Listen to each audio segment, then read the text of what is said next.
What happens when one of Britain's most beloved actresses walks onto a daytime talk show expecting a pleasant chat about her latest project, only to be blindsided by a host who seems more interested in stirring controversy than celebrating her guest? In just 30 seconds, a single dismissive comment would unravel what should have been a routine interview, exposing the ugly side of celebrity culture and leaving audiences stunned at how quickly civility can crumble on live television. The morning started like any other on the set of the popular daytime show. The studio lights were bright, the audience was eager, and Judi Dench sat poised in the guest chair, ready to discuss her upcoming film. She had graced countless interview stages throughout her legendary career, always with grace and professionalism. But nothing could have prepared her for what was about to unfold. Lorraine Kelly opened the segment with what seemed like a standard introduction. Well, we have Dame Judi Dench with us today, everyone. She's here to talk about her new movie, though I have to say, I'm not quite sure why she's still taking these roles at her age. The audience fell silent. Even the camera operator seemed to freeze. Judi's expression shifted slightly, a flicker of confusion crossing her face. She had faced difficult questions before, but this felt different. This felt personal. "I'm sorry, what do you mean by that?" Judi asked, her voice measured but firm. Lorraine leaned back in her chair with a casual shrug, as if she had just commented on the weather. "Oh, come on, Judi. You know what I mean. You're what, 80-something? Most people your age are enjoying retirement, spending time with grandchildren. Yet here you are, still trying to prove something. Don't you think it's time to step aside and let younger talent have their moment?" The other panelists on the show, including regular contributor Sarah Thompson and entertainment reporter Mark Davies, exchanged uncomfortable glances. Sarah shifted in her seat, clearly unsettled by the direction of the conversation. Judi sat up straighter, her legendary composure beginning to show cracks. "I'm here because I love my craft. I've dedicated my entire life to acting, and I have no intention of apologizing for continuing to do what I'm passionate about." Lorraine waved her hand dismissively. Yes, passion. We've all heard that before. But let's be honest, darling. These roles you're taking now, they're not exactly challenging, are they? You're essentially playing the same character over and over. The wise old woman, the grandmother figure, it's become a bit predictable, hasn't it? Mark Davies interjected nervously, trying to steer the conversation back to safer ground. "Actually, Lorraine, I think Dame Judi's recent performances have been quite varied and—" "Oh, Mark, please." Lorraine cut him off with an exaggerated eye roll. "Let's not pretend. We're all thinking it. Judi, I'm just saying what everyone in the industry whispers behind closed doors. Your time has passed. You had an incredible run, truly legendary, but now you're just taking up space that could go to fresh faces." The studio audience began to murmur. Some looked shocked, others appeared uncomfortable, shifting in their seats. This was not the light, friendly banter they'd come to expect from daytime television. Judi's jaw tightened. "Taking up space? I've worked harder in the past year than most actors work in 5. I've performed Shakespeare on stage, I've done independent films, I've mentored young actors. How dare you suggest that my contributions are no longer valuable simply because of my age?" Sarah Thompson tried to intervene. "Lorraine, maybe we should talk about the actual film that Dame Judi is here to promote. I think our viewers would love to hear about." "Sarah, if I wanted your input, I would have asked for it," Lorraine snapped, not even looking at her fellow panelist. She kept her eyes fixed on Judi, a slight smirk playing at the corners of her mouth. "You see, Judi, this is exactly the problem. Everyone tiptoes around you because of your reputation, your title, your awards. But someone needs to have the courage to tell you the truth. The world has moved on. Audiences want something new, something vibrant. They don't want to watch elderly actors struggle through roles that would be better suited for someone with more energy." The words hung in the air like poison. Judi's face flushed, not with embarrassment, but with barely contained fury. "Struggle? You think I struggle? I'll have you know that I receive more scripts in a month than most actors see in a year. Directors seek me out specifically because of my skill, my experience, and my dedication to the craft." "Oh, here we go," Lorraine said with a theatrical sigh. "The award speech, the credentials. Judi, I've interviewed hundreds of actors over my career. I know talent when I see it, and I also know when someone is coasting on past glory." Mark Davies made another attempt to defuse the situation. "I think what Lorraine might be trying to say, albeit poorly, is that the industry is changing and, Mark, honestly, stay out of this. Lorraine said sharply. "This is between Judi and me." "No, it's not," Judi responded, her voice rising for the first time. "You've made this a public spectacle. You've invited me onto your show under the pretense of a professional interview, and instead, you've used this platform to launch personal attacks. This isn't journalism. This isn't even entertainment. This is cruelty masquerading as honesty." The audience erupted in scattered applause, with several people calling out words of support for Judi. Lorraine's expression hardened. Cruelty? That's rich coming from someone who's built a career on playing icy, imperious characters. Maybe you're not acting at all, Judi. Maybe that's just who you are. A difficult, demanding diva who can't handle a little bit of honest criticism. Sarah Thompson stood up abruptly. "Lorraine, that's completely out of line. Dame Judi is our guest, and she deserves respect." "Sit down, Sarah," Lorraine commanded. "If you can't handle real television, perhaps you should find another show to work on." Sarah remained standing, her face pale but determined. "No, I won't sit down. This has gone too far." Judi turned to Sarah with a grateful nod before returning her attention to Lorraine. "You want to talk about being difficult? Let's discuss how you've treated your own staff over the years. I've heard stories, Lorraine. Stories about how you berate your crew, how you throw tantrums when things don't go your way, how you've made assistants cry. You sit here on your throne, passing judgment on others, but you're no saint yourself." Lorraine's face flushed red. "How dare you? You don't know anything about how I run my show." "I know enough," Judi replied coolly. "I know that several of your former colleagues have spoken about the toxic environment you create. I know that you have a reputation in the industry that's far less glamorous than the image you project to your viewers." The audience was fully engaged now, leaning forward in their seats. This had transcended typical talk show drama. This was raw, unfiltered conflict. Lorraine stood up, her voice shaking with anger. "Get off my show! Get off right now." "With pleasure," Judi said, beginning to remove her microphone. "But before I go, let me say this to your audience. They deserve better than a host who uses her position to tear people down rather than build them up. They deserve someone who conducts interviews with integrity and respect." "You're just embarrassed because I had the guts to speak the truth," Lorraine shot back. "You came here expecting everyone to fawn over you, to tell you how wonderful you are. Well, I'm not one of your sycophants." Mark Davies finally found his voice again. "Lorraine, you're making a huge mistake. This is going to look terrible when it airs." "I don't care how it looks," Lorraine snapped. "I'm tired of pretending. I'm tired of fake smiles and empty compliments. If that makes me the villain, so be it." Judi carefully placed her microphone on the chair and stood with dignity. "You're not the villain for being honest, Lorraine. You're the villain for being needlessly cruel. There's a difference between asking challenging questions and launching personal attacks. You've confused the two, and that's a failure of character, not courage." Sarah Thompson moved toward Judi, placing a supportive hand on her shoulder. "Dame Judi, I'm so sorry. This isn't what anyone expected." "It's not your fault, dear," Judi said gently to Sarah. "You tried to help." Lorraine laughed bitterly. "Oh, how touching. Everyone rallying around poor Judi. Do you all feel good about yourselves, protecting the delicate legend from the big, bad host? You're being childish now," Judi observed. "This stopped being about age or careers the moment you made it personal. You chose to humiliate a guest on your show, someone who came here in good faith. That reflects on you, not me." A producer rushed onto the set, clearly panicked. "We need to go to commercial, now."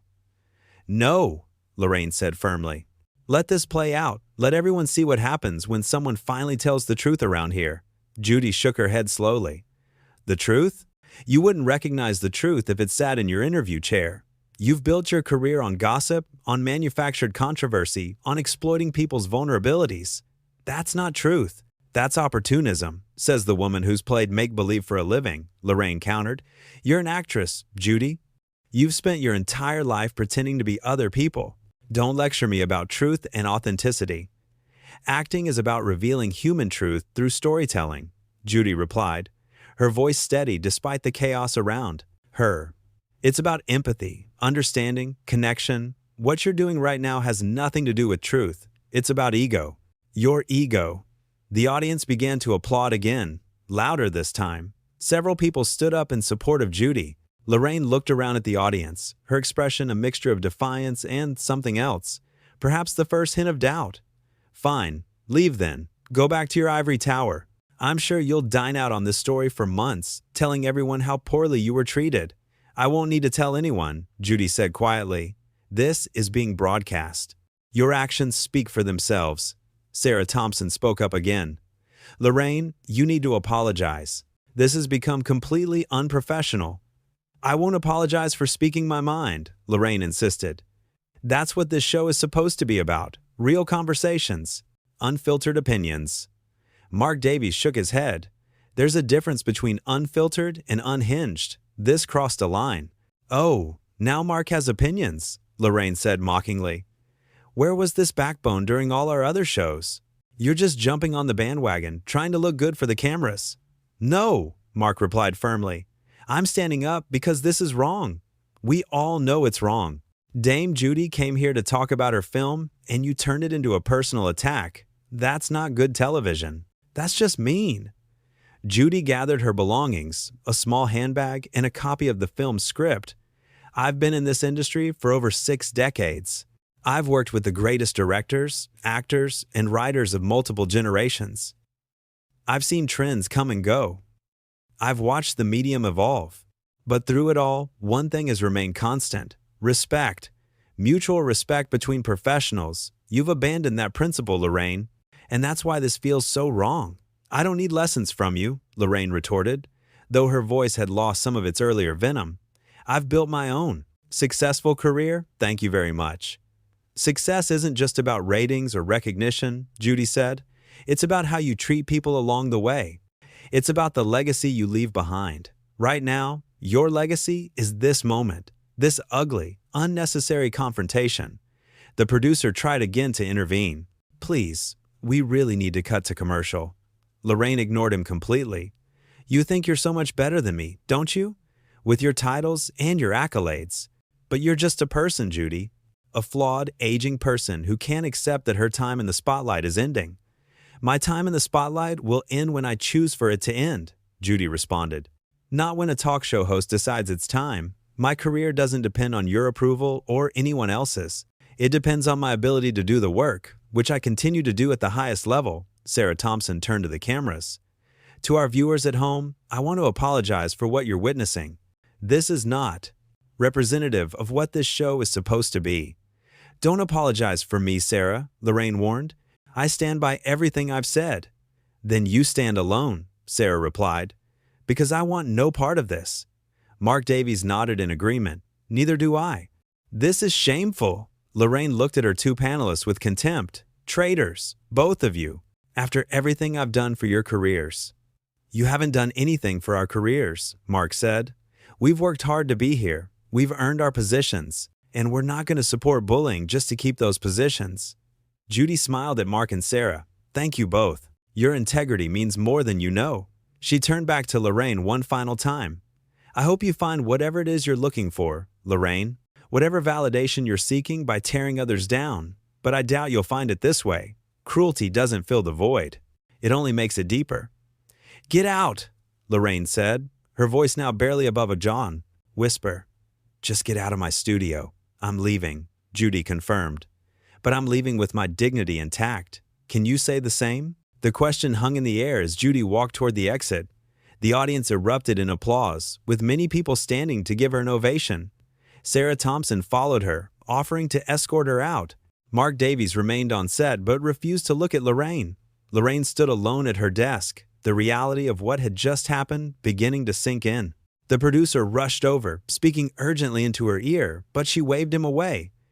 Camera 3, stay on me, she commanded, though her voice lacked its usual authority. Everyone wants to see the villain, right? Here I am, the host who dared to ask difficult questions, the one who refused to participate in the charade of celebrity worship. But the audience wasn't buying it. The applause for Judi continued, drowning out Lorraine's attempts to justify her actions. Staff members rushed around trying to regain control of the situation, but the damage was done. In the corridor outside the studio, Judi paused to catch her breath. Sarah stood beside her, looking distressed. I'm so sorry, Dame Judi, Sarah said. I had no idea she was going to do that. None of us did. It's not your fault, dear, Judi reassured her. Some people reveal their true nature when given the platform to do so. Lorraine did exactly that today. Back in the studio, Lorraine had finally agreed to go to commercial. As soon as the cameras cut, the facade crumbled. She sat down heavily in her chair, her hands shaking slightly. The bravado was gone, replaced by a dawning awareness of the magnitude of her mistake.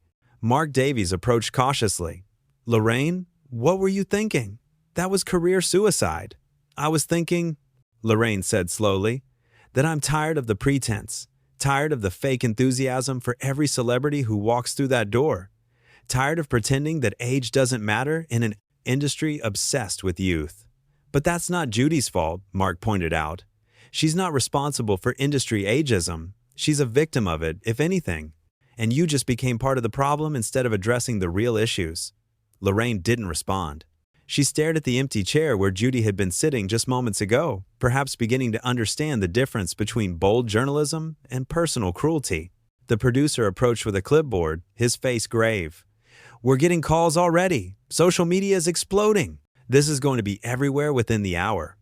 "Good," Lorraine said weakly, though she didn't sound convinced. "Let them talk." "They're not talking about your courage or your honesty," the producer said bluntly. "They're calling you a bully. They're defending Judi. Some are even calling for you to be replaced." Lorraine's face went pale. "Replaced? Don't be ridiculous. This is my show. It's the network show," the producer corrected. "And they're not going to be happy about this. You just attacked one of Britain's most beloved actresses on live television, without provocation, without cause. You made her look sympathetic and yourself look petty." In the dressing room area, Judi was removing her makeup, ready to leave the building. Sarah had brought her a cup of tea, a small gesture of kindness after the ordeal. "Will you be all right?" Sarah asked. "I'll be fine," Judi said with a gentle smile. "I've weathered worse storms than Lorraine Kelly's insecurity, but I do worry about you and Mark. You both spoke up at great personal risk." "It was the right thing to do," Sarah insisted. "I couldn't sit there and watch that happen without saying something. My job isn't worth compromising my principles." "That's admirable," Judi said. "Hold on to that integrity. It's rarer than you might think in this business." Back on set, the commercial break was ending. Lorraine had to make a decision about how to proceed. The voking producer stood over her, waiting for direction. "What do we do for the rest of the show?" he asked. "We had segments planned with Judi. Now we have a massive hole in the program." "We continue," Lorraine said, straightening her posture and arranging her face into a professional mask. "We have other guests scheduled. We'll move forward." "People are going to want you to address what just happened," the producer warned. "Then I'll address it," Lorraine replied. "On my terms." As the cameras came back on, Lorraine faced the audience with a practiced smile, though it didn't reach her eyes. "Well, that was certainly unexpected. As you all witnessed, Dame Judi Dench has left the show. Sometimes interviews take surprising turns, and we've just experienced one of those moments." The audience remained silent. No one applauded. No one smiled back. Lorraine cleared her throat. "Television is about honest conversations, even when those conversations become uncomfortable. I believe in asking the questions that others won't ask, in pushing past the public relations scripts and getting to something real." A voice from the audience called out, "That wasn't honest. That was just mean." Lorraine flinched, but kept her composure. Everyone is entitled to their opinion.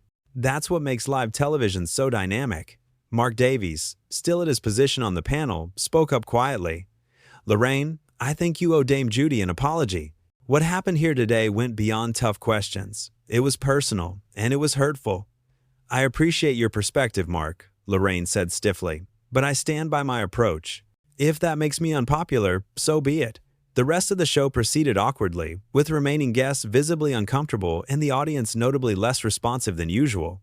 Every attempt Lorraine made to inject energy or enthusiasm into the proceedings fell flat.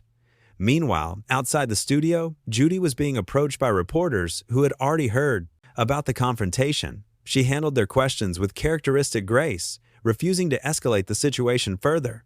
"These things happen in live television," she told them calmly. "Everyone has bad days. I hold no ill will toward Lorraine or her show. I simply felt it was best to leave when the conversation stopped being productive." Her measured response only made Lorraine's behavior look worse by comparison. While Judi took the high road, declining to attack or condemn, The contrast with Lorraine's on-air aggression became even more stark. As the show finally came to an end, Lorraine sat alone at her desk once more. The studio audience filed out quietly, none of them stopping to chat or take photos as they usually did. The crew worked around her, packing up equipment, but no one made eye contact. Sarah Thompson had already left, having told the producer she needed the rest of the day off. Mark Davies was packing his things, preparing to leave as well. Mark, Lorraine, called out, "Can we talk?" He paused but didn't turn around. "I don't think there's anything to say, Lorraine. You made your choices today. Now we all have to live with the consequences." "I was just trying to do something different," Lorraine said, and for the first time, her voice held a note of uncertainty. To break through the usual promotional nonsense, there are ways to ask challenging questions without being cruel, Mark replied. Finally facing her, "Judi Dench is a legend for a reason. She's earned respect through decades of brilliant work. What you did today wasn't brave or revolutionary. It was just sad." He left without waiting for a response. Lorraine sat in the empty studio as the lights were dimmed one by one. The silence was deafening. In trying to assert her power and relevance, she had instead revealed her own insecurities and inadequacies. The interview that was supposed to be routine had become a defining moment, but not in the way she had intended. The question that would echo through the industry wasn't about Judi Dench's age or relevance. It was about Lorraine Kelly's judgment, her character, and whether she had permanently damaged her own reputation in pursuit of a manufactured controversy that no one wanted or needed.